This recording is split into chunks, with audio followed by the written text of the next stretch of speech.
In today's video, I'm going to be talking about my favorite sleeping nun. I'll do a general overview for the character, how she functions, and what are some of her important epiphanies for her cards, where I think her best manifest egos are at, as well as her potentials. So let's go ahead and get started. When we take a look at Orlea's cards, we can see that she can do a plethora of different things.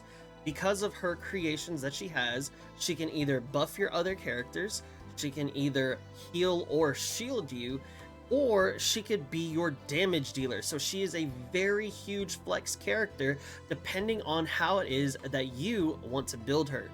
So if we'll take a look first, we do want to understand what are her creations. Now, each creation can go up to 3-star, and as they get up higher in the star rarity, then they can do more of whatever it is that they're doing. The Softy is going to be our buffer, Swifty is going to be our scaling damage, and Tuffy is going to be our heal slash shield. With that being said, on her first potential, you will be able to grab the 30% chance to create a 1-star creation card, and this helps enable her to get more and more creations to do whatever it is that you are hoping to do with her. A lot of her things come from retaining her cards, so if you're going to kind of pair her with other people, try to make sure that they aren't going to be card heavy, because you can very easily have a full stack of Orlea cards and then have no room for anybody else.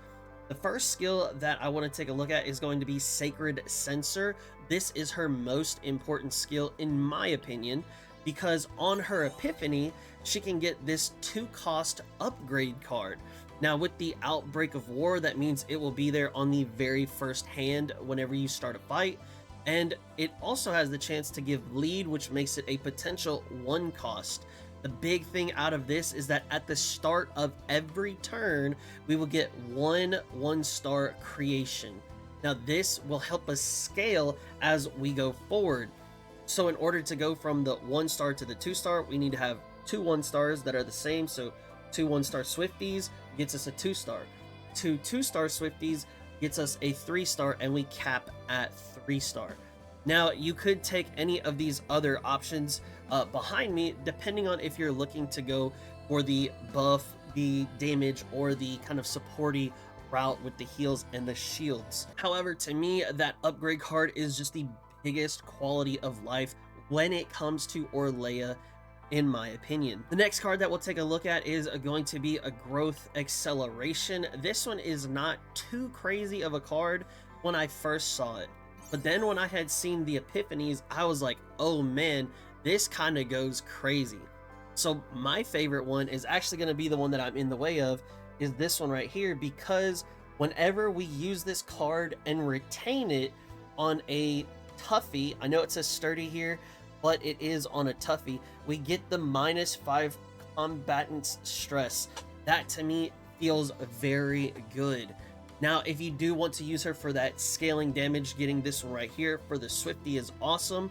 And then if you're just kind of like, I don't really know which one it is that I want to do, I want to keep her as a general purpose one, then I do really like that 0-cost one as well. When it comes to her annoying card, this one can go a plethora of different ways, depending on what it is that you are looking to do. For me, there are 2 favorite ones that I like to take. It would be either the 3-cost one, where you do get that on retain, it goes down to 0-cost eventually, or if you get this one right here, again, I'm always somehow in the way of them. This one will continually scale as you're continually making more creations. So if you just keep that card in there, it could get to easily 1000%. And then when you have that Swifty that's also scaling up in damage, you can have 2 abilities that hit for 1000% each.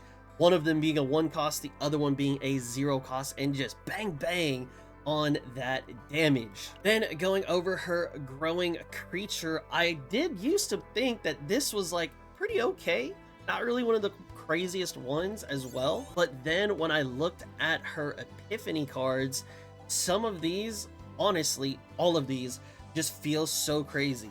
Having the Weaken here helps when you need to either shield or heal against damage. Having the damage here is going to be always very nice. And then if you're going to take either one of these two, they could be very good. If you want to have that retain and just scaling damage, taking this first one can be very good because you're going to be constantly creating all of these creations. If you want to take this second one here, this one can just give you a burst of creations to help with either annoying or potentially getting you more shields from Tuffy. Now this card does not come with the retain on it, that comes from the Ego 1. This is a very strong card though, because if you have a lot of Swifties, we can activate all the retains. If you need a juicy heal and you have a 3-star Tuffy, you get this 204% right here, and then you get Tuffy's heal on top of that. So it is just pure juicing when it comes to this card. And then as far as her ego skill is concerned, we do have Salvation that creates a 2-star of every single one. So Swifty, Softy, and Tuffy. This is actually still a very good card and can come in clutch whenever you need a little extra shield, a little extra damage, or whatever it is that you're looking for. When it comes to her partners, there are 3 different partners that I will go over that I like to use. Before I was getting a lot of pulls, I was using a nun for her, this Yvonne. And then once I got the Arwen, I really did like this because of her passive, that is the Ponopoko's Cheer. At the start of the turn, I can gain the cheer equal to the number of enemies with the attack intentions. The incoming damage is reduced by 10%, and I can go up to 3 stacks, and that is just so massive. And that's just the passive part of it. Then on her actual skill, it's going to be heal 200%, and you get 1 damage reduction. Now her actual made for her partner, that 5-star partner, is going to be Noelle, and she is just crazy good for Orlea. If you want to check out other partners that are in the shop, you can go here and you can go to the memory archive, and then we can see the partners here. This is the Noelle. If you want to pause the video or check it out yourself, it is right here. As far as potential, this first node is massive because we do have that 30% chance to create a 1-star creation that could help you really scale into getting a 2-star, into a 3-star, or what have you. These other 2 up here are going to be a little bit better once we get further into the game, once we get higher level, so those aren't really too important as of right now. But in the future, they most definitely will be. I did just want to highlight this one because being able to always have a chance of getting more creations is so very important for Orlea. And the last thing that I do want to go over is her manifest egos. Now, I will say when I was looking at her manifest egos, she just feels so insane at every single turn. Being able to retain that big heal is so good. Having the creation whenever they evolve to a 3-star, getting to use their retain immediately is awesome.